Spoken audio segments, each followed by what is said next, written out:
خاصة هنا في قسنطينة راه زاد تحت هاد المناطق البطولة، يعني واش تشوف حتى السبات تاع الموقف بما انك مسؤول لك؟ شوف بالنسبة لنا كإدارة تاع نادي شباب قسنطينة، أنا نظن باللي وفرنا للاعبين ووفرنا للطاقم الفني كل الإمكانيات اللي متوفرة باش يكونوا في أحسن مستوى. المشكل أن حاليا كي تشوف السياسي فوق الميدان تعرف بلي ماناش رايحين نروحوا بعيد، لأن طريقة اللعب تعطيك وين راك رايح. باش يكونوا عندك لاعبين 13 لاعب من العام اللي عدى يجيوك لاعبين في المستوى، ستادير لو بون دو توش ايتي رونفورسي، وفي البالو هذا لكل ذي حق حقه، ما تديرش تفرقه بين القديم والجديد. ولهذا انا نظن باللي هذا الفريق هذا لازم له ان ديكليك مورال. ديكليك مورال المدرب كنتوا تسمعوا فيه يقول باللي تسمى سي ان بروبليم مورال او نيفو ديكيب. انا نقول البروبليم الي اعمق اي تري بروفون. بالحديث عن البروبليم هذا شفنا المدرب تصريحات غريبه باللي انا نقعد للشرط صافي ماتش كامل نقعد قوه نقعد كما تحبوا لاول مره نشوفوها في شباب قسنطينه. شوف عدلان، انا كماناجر عام راكم شفتوا لي ديكلاراسيون تاع هذا المدرب مده اسبوع. مدرب يتحدث على دوسار بالون، ما يتحدثش على التكنيك. انا محير، وانا كمسؤول تاع نادي ما حبيتش نرد. ولماذا ما حبيتش نرد؟ بور بريزيرفي لو جروب. داكور، جي بريزيرفي لو جروب وجو لدي جو ريبيت بلي عندنا ان تري بون جروب. ولاد فاميلا سون ان تران دو ترافايي. المشكل سي كو كيف راح نقول لكم، كاين تلميذ يقرا على معلم والمعلم يعلم فيه غلط. بالنسبه للتلميذ، التلميذ راهو قاعد يتعلم ولكن التعليمات تاعو راهي غلطه. بصح المدير كيشوف هذا العوج هذا علاه ما يدخلش. انا شي اللي يمنعك باش تدخل باش توقف هذا الموضوع. شوف السؤال بوان ديتيروغاسيون كبير. انا كي جيت لنادي شباب قسنطينه لقيت المدرب هذا في النادي وبعقد كما نقولوها بيض. صفه التصريحات تاعو محمي وما نبالو على واحد. هو انسان هذا سي ان اونترينور بروفيسيونيل.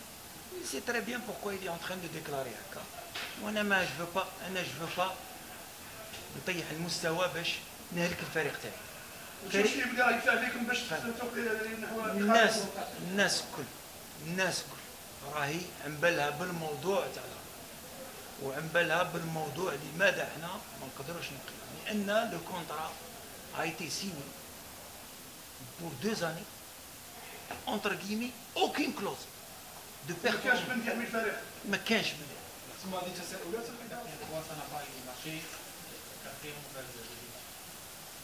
Oui, c'est sûr qu'à domicile, on se doit de gagner. Je pense que les joueurs ont tout fait pour gagner ce match. Ils ont eu en plus la réaction à chaque fois de faire l'effort de se battre pour égaliser. Ils y sont arrivés. Mais c'est vrai qu'on manque actuellement de confiance.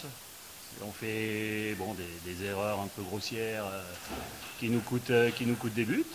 Donc pour l'instant, on est en difficulté, surtout, je dirais, sur le plan mental. Je pense que là, on a des garçons qui, par rapport à ce qu'ils faisaient il n'y a pas longtemps, ne sont pas à leur meilleur niveau.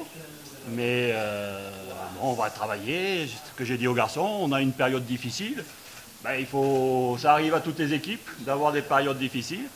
À nous de travailler, à nous de garder la tête haute, de faire tous les efforts nécessaires pour progresser là où on pêche actuellement.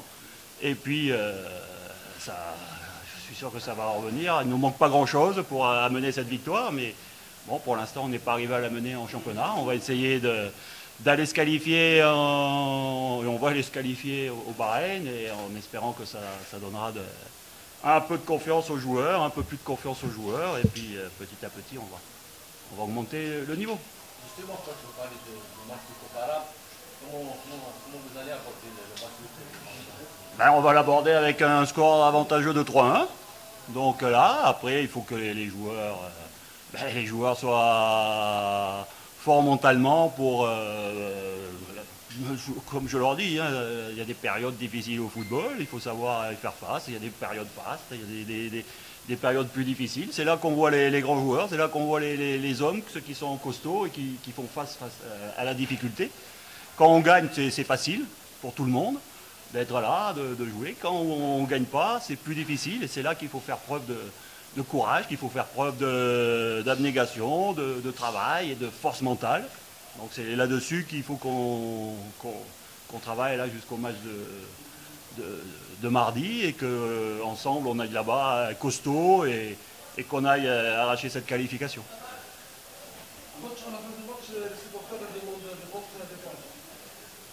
Ils ont le droit. Mais moi, je ne partirai pas.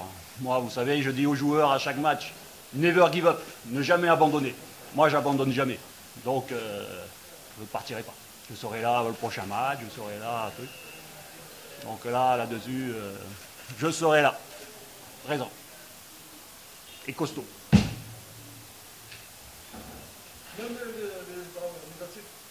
Je serai là costaud pour changer. Comme j'ai dit, il y a des périodes difficiles dans le football. Ben, c'est là où il faut montrer qu'on est costaud, qu'on est fort. Et moi, je suis costaud et fort. Et on va travailler avec les joueurs pour changer la truc. Et puis voilà. Ils donnent les 4 matchs en championnat, vous les donnez 2 matchs. Ben ouais. Bon, ça m'étonnerait parce qu'à domicile, on n'a pas perdu beaucoup. Mais on va être là, costaud, et on va continuer. On va travailler et on va y arriver.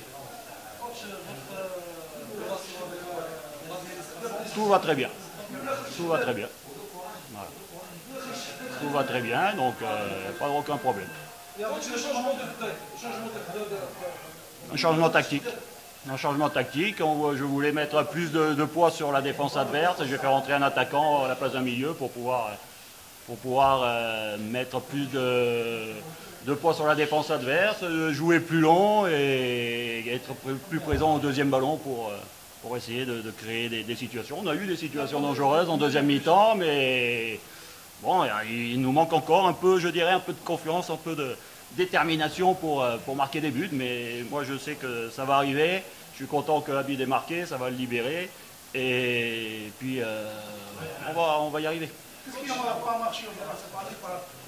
Normalement, c'est presque le même effectif de l'année dernière, avec du nouveau joueur. Qu'est-ce qui n'a pas marché? Ben, je dis, c'est un manque de confiance pour moi. Il y a des joueurs qui ne sont pas actuellement à leur meilleur niveau, et surtout sur le plan mental, qui doutent. Donc il faut qu'on travaille là-dessus pour mettre beaucoup plus de cohésion. On sent qu'il y a des joueurs qui doutent, qui sont nerveux, et donc c'est là-dessus qu'il faut qu'on s'améliore. Mais moi, ce que j'ai aimé, c'est la réaction des joueurs à chaque fois. Malgré le fait qu'ils soient menés, malgré que ça soit difficile, ils sont là, ils se battent, et bon, on revient au score, et on aurait pu encore peut-être marquer. Mais on est dans une période difficile, on le sait, à nous de faire face. 4 matchs perdus déjà ici à... Ouais, ben, c'est sûr que c'est pas, comme j'ai dit, c'est une période difficile, mais bon, on va essayer d'aller les rattraper à l'extérieur. On va d'abord aller se qualifier en Coupe arabe, et puis après on va aller chercher, on va tenter d'aller chercher des points à l'extérieur, et puis de revenir dans le championnat. Coach, aujourd'hui, il n'y a pas de meneur de jeu, malgré il y a Baramboula, Ajouej, Atmeni. Ben, c'était une option de jeu. Ok, allez. كيعود مدرب كبير في هذا المستوى يتقاضى 250 مليون ما نديروا له حتى ولد. لهنا جو بونس كو لا كيسيون كبيره عليا وكبيره على الاداره اللي قبلي وكبيره لماذا هذا سويت هذا وكون عمالكم على انا اللي قلت لكم انا هذا النادي هذا تاعي والفريق هذا تاعي كون نقعدوا في مناوشاتنا والمدرب ما راح تخرج الفريق حتى التاريخ خاطر التاريخ مسدود واللاعبين رايحين ليه. انا واش نطلب منكم؟ اللاعبين راهم قدام وراكم على بالكم واش كاين مع اللاعبين والله بالكم اللاعبين. اسكو هذه الاداره قصرت معاهم ولا مدرب؟ انا بهذه المناسبه ما نقدرش نكون اونتر كيمي ماناجر يعيطوا له بالتليفون يقولوا له باغ اكزومبل ما تقدرش تجيب عامل هذا، ولا ما تقدرش توقيل مدرب، ولا ما تقدرش توقيل عامل في النادي. انا انسان عندي كذا، انا جيت للنادي هذا باش نخدم. الواحد ما يقدر يشكك. كاين اللي يقولوا ها النزاهه تاعي الحمد لله، ولكن الماناجر باش يكون قوي لازم يكون قوي. عنده كامل الصلاحيات. لا مش كامل. انا ابار نهضرها ومانيش خايف من ابار عندها الاحقيه باش تدافع على المال تاعها اللي راح تصرفه السياسي، وعندها الاحقيه الطريقه تاع لا بوليتيك سبورتيف للنادي هذا. فهمتي؟ النادي هذا نهار جيت انا قال لك رايحين نديروا لا فورماسيون، ما كانش فيتو يديروا لا فورماسيون، ما نقدروش مع نادي الشباب قسنطينه اللي كان يلعب الادوار الاولى والادوار الافريقيه يوليو لا فورماسيون تبريبار. ماشي عام وعامين. تبريبار مع لاعبين اللي رايحين يلعبوا العام الجاي، راح ينتقوا لاعبين اللي غاديين. دركا هذا النادي الانصار انا فهمت كانوا لعبوا في اعلى مستوى الرابطه كيما يقولوا هكا، لقاو روحهم كيما يقولوا هكا ماتش عندنا نقطتين. لا كيسيون انا لا كيسيون اللي طرحت صراحه، المدرب شفتو التصريحات تاعو راهو قانع باللي راهو كاين بروبليم. انا مانيش قانع كماناجر. اسكو انا ماناجر عندي الحق كونفوكي ولا ندوموندي بوركوا ما كانش النتائج؟ عندي الحق. فهمت؟ هذا المدرب ما قبلش لي ريونيون. علاه الماناجر يدوموندي بوركوا سا نا با مارشي، بوركوا ما دخلش فلان، بوركوا لعبت بهذه الطريقه. انا قاعد نشوف بور لو مومون مانيش قاعد نهضر لكم كمدرب ولا نهضر لكم كمناصر. يا جماعه المناصر كيشوف الشباب قسنطينه من الفوق عن بالو باللي ماشي راح يروح بعيد، لان المستوى لا ميثود لا تاكتيك هامشيه. بصح الحديث تاعك جرنا بلي هذا المدرب محمي مش محمي، سما قاعد يهضر يسمى يدير لي شوال يحب، وحتى واحد ما يسائلو والله يعيط له يقول له كيفاه وعلى هذيك سما هذه اللي كيف ملكيه خاصه ولا تاعو. شوف حنا كإدارة لازم الناس تعرف ما عندناش الحق نتدخل في لو فولي تكنيك. عنده الصلاحية يخير لي جوار، عنده حقكم تجتمعوا به تستفسروا على النتائج. ايوا دركا في كل النوادي الجزائرية هذا المعمول بها. مش النوادي العالمية. النوادي العالمية في البي جي وين تروح ما ديرش ريزيتور اللي دار الشباب. سي محمد نجتمعوا به ونحاولوا نعرفوا لو بوركوا علاه المنهاج. حنا نهضر لكم انا ربحنا كونتر البحرين 3-1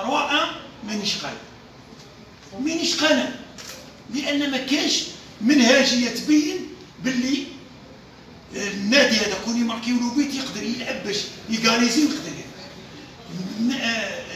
كي تشوف لي جوار عندنا لي جوار. ما تظنش بلي مشكله شخصيه معاك؟ والله شوف انا بهذه المناسبه لكن هذه الشخصيه معايا انا لازمني نضحي لاجل هذا النادي، لان النادي هذا انا نسمع الانصار انا ما نخليهمش يوصلوا الى مستوى انهم يخدموا من المناجر تاعهم الى حد انهم كما يقولوا يكرهوني ولا يسبوني. انا بهذه المناسبه راني نقولها ونعلنها رسميا من هذا لا ريونيون هذه وهذه الندوه الصحفيه راني مستقيم. بعد البحرين انا ندوموندي ويسمحوا لي شركه ابار اللي مدينه حاطين فيها ثقه كبيره، ولكن الثقه لازم تكون ايكيليبري. بوركو الشركه عندها الحق اللي راها تسير هكا، ولكن لو فولي سبورتيف لازم يغلب على الشركه. لماذا؟ لان لو فولي سبورتيف هو اللي يتحكم في الاداره.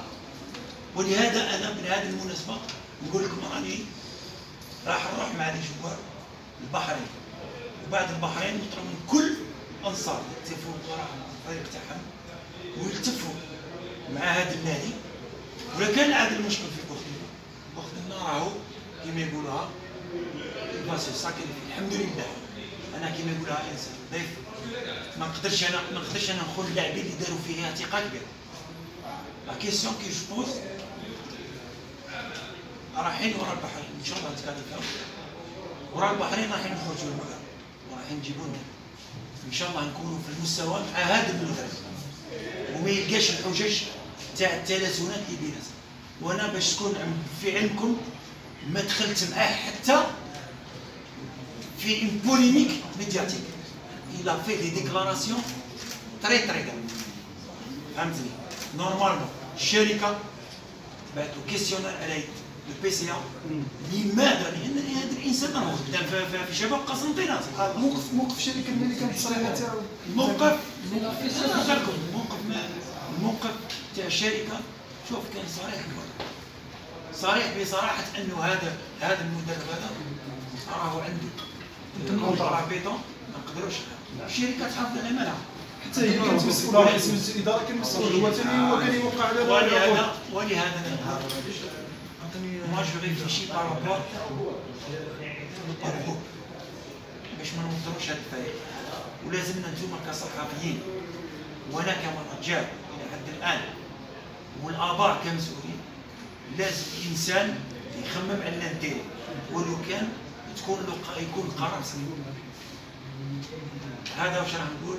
عندنا من الكلام تاعك الحساب شفنا باللي هذا المدرب هذا راه محمي من جهات في الشركه الماليه. لا ما نقولش هكا، لا ما نقولش هكا.